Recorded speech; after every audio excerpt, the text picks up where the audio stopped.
Welcome back to Finnegan's Farm, welcome back to our YouTube channel, and welcome back to our Workshop Wednesday. My name is Paul, and this is our team. Hi, I'm Sean Keogh, and I'm the apprentice mechanic. Hi, I'm Mick, and I'm the mechanic. Hello, I'm Marco. I love to weld. This is Bruce, this is Blake. Them is two best students. Well, what's the story? I'm Kaylem Russell, the apprentice mechanic. Hello, I'm Carl, and I'm the one that has to make these guys look good. Don't forget to like, subscribe to the videos, and comment what you want. Just put it in the comment section, we'll get back to you. So, in for repair today, we have our 8410, we have a 7710, we have a 6910, and we have our case Axial Flow 724. So, apologies on being a day late with Workshop Wednesday. We just had a little bit of a technical issue there. Of course, Carl was away on his holidays there, never told us to plug something in, and well, we're going to blame him anyway. So, look, it's going to be Workshop Thursday. So, first of all, we're going to head over to the 8410 in Kaylem.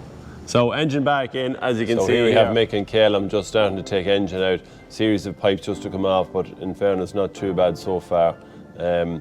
Just taking the brackets there off where the air conditioning pipes run. Now they still stay in place because you don't have to take them off.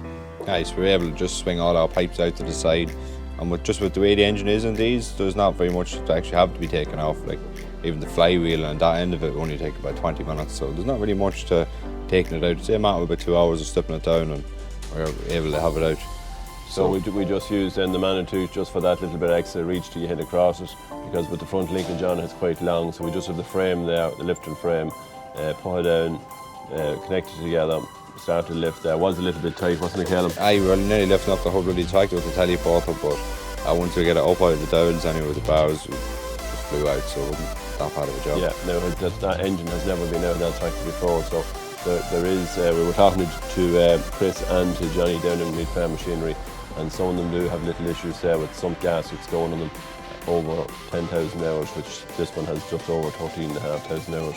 So once we got the engine out, it was a matter of sitting it down onto the axle stands and just doing the few repairs on it.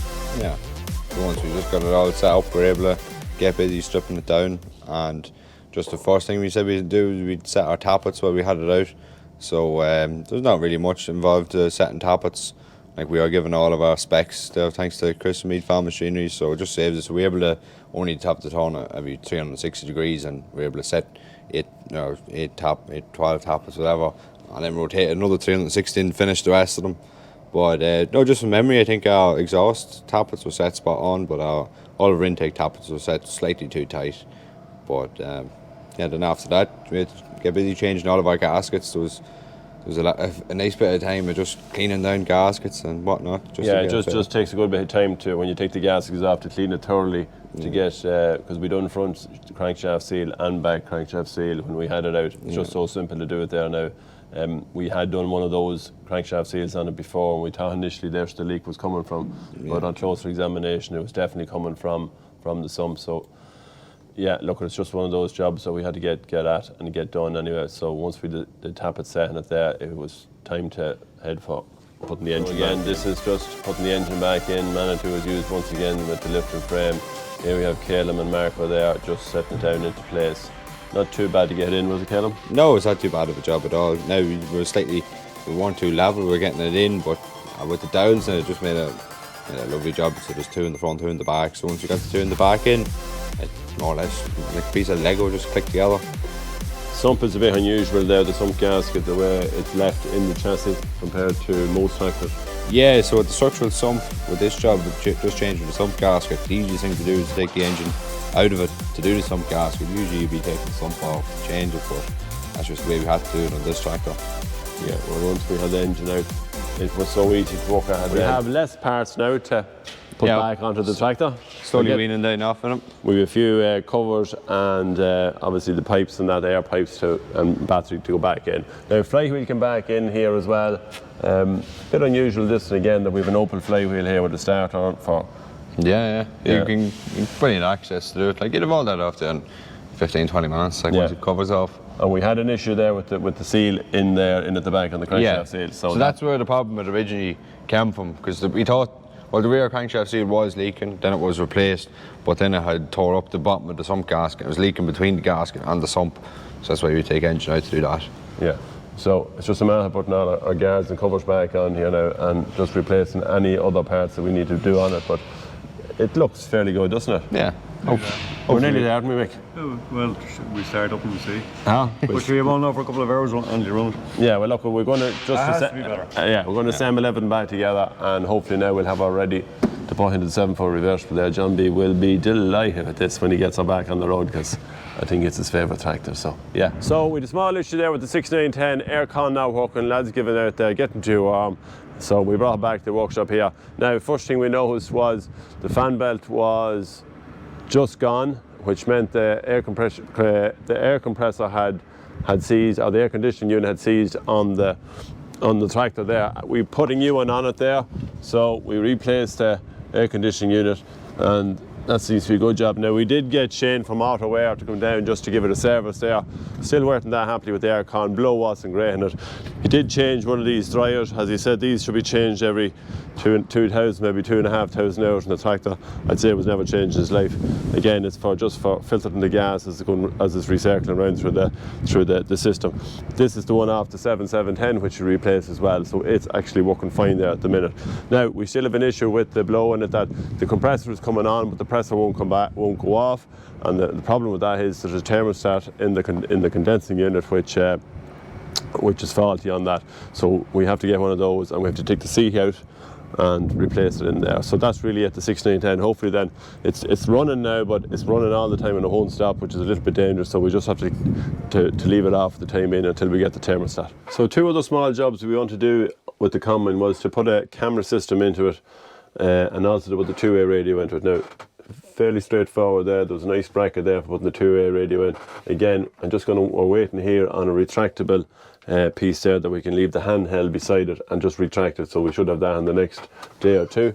But very handy, the two ways there, just for that little bit of instant communication between maybe the drivers and the combine house. So the other thing then we put in then was we put a camera system in.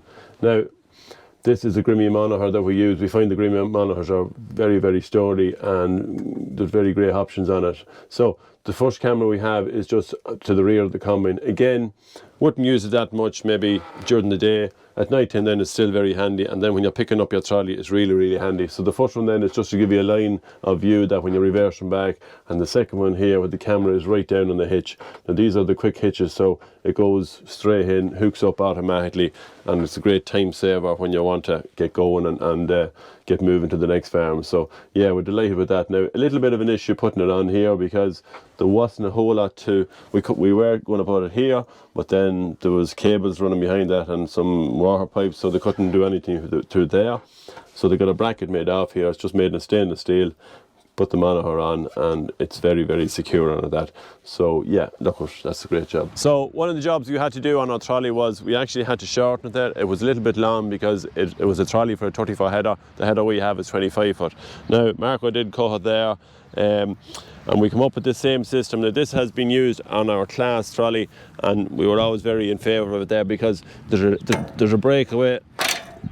There's a breakaway on the system here, so if it does hit off anything, which can happen, and even a row of straw or coming in a gateway, a tight gateway, that with the tail swing there on the end of the trolley there, sometimes you can catch these, but they will break away like that. This is something Marco made up himself. We got two little springs from there, compression springs. Mick wired it up. We have a spot here for a number plate, and we have a light on that there as well. But good job there. Another job we had to do was to put a proper trolley wheel on it. We had one on it, wasn't very good. It was a pneumatic one, and sometimes it would sink on the ground. Now this is the same trolley jack that we used in old JF's Mucks Brothers. We actually bought below in Connie's there, about €120 for it. Again, it's steel. It will fold up out of the way. We have it here spring loaded there that will come out and pivot right up for transport there. So that's another good job. And again, then we had, instead of having, we'll say, one complete wire to the combine there, Mick made up a lead there, so we can easily have a lead made up, and if we have an issue there with a lead breaking or anything like that, we just have to replace this rather than place it the whole way back. So yeah, the trolley is definitely looking good with its new colour there, and the header sits on it perfectly there, so we're actually delighted with the trolley the way it turned out. So we have located Marco. He's out there. I'm not sure if he's gone for a smoke break or a snooze break, but anyway, he's back in here again. Now, this looks relatively simple as well. Cut it off, weld it back on, but there is a little secret to it, isn't there? Yeah, angles on them. Yeah, so as you can see here, on the line of the tractor, it does have to be kind of parallel with the arm here as well. Yeah, a little bit in. You see, I have drawn from old one.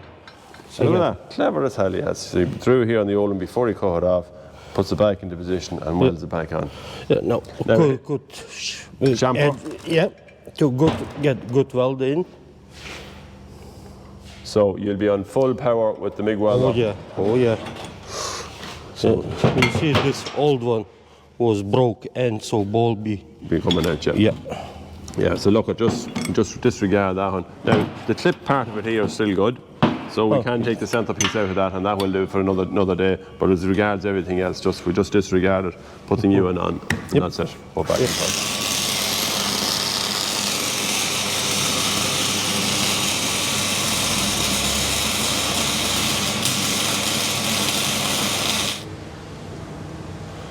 Job's a good one.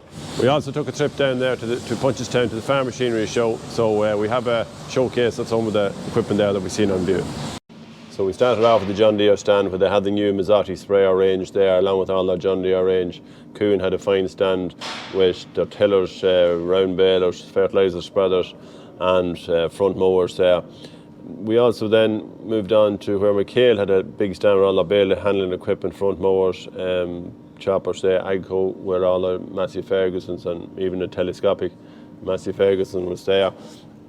Probably class is the biggest stand at it. Again, all their tedding equipment, harvesters, range of tractors, telehandlers, and then there was one big loading shovel on it as well. Lemkin there were strong with ploughs, rakes, or ploughs, and they had their tillers again. We moved on to Caboha there. We see a fine range of between lawnmowers and a range of tractors of the Caboha range there.